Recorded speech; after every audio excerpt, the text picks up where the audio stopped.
Inter মায়ামির জন্য Lionel Messi কতটা গুরুত্বপূর্ণ তা ভালো করেই জানেন কোচ হাভিয়ার মাচেরানো। দলের অধিনায়কের প্রতি বাড়তি মনোযোগ থাকবে, এটাই স্বাভাবিক।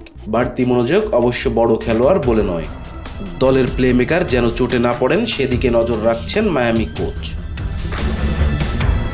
বয়স তো কম হলো না মেসির, 37 বছর বয়সী ফরোয়ার্ডকে যেন দীর্ঘ সময়ের জন্য হারাতে না হয় সে বিষয়ে সতর্ক থাকছেন মাচেরানো। তাই হাস্টন ডায়মানোর বিপক্ষে 4-1 গোলে জয়ের ম্যাচে তাকে খেলাননি আর্জেন্টাইন কোচ। 1 মাসের জন্য মেসিকে হারাতে ঝুঁকি নিতে চান না বলে জানিয়েছেন তিনি।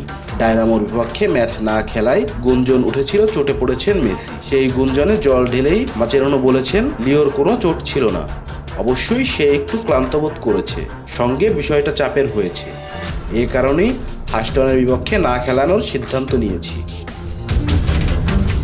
চোটমুক্ত থেকে মেসিকে পাওয়ার জন্য বিশ্রাম দিয়ে খেলানোর সিদ্ধান্ত নিয়েছেন মাচেরানো। তিনি আরও বলেছেন, আমাদের ইতিমধ্যে অনেক চোটে পড়েছে, আমরা চাই না আরেকজন চোটে পড়ুক, যে কিনা আমাদের গুরুত্বপূর্ণ খেলোয়াড়।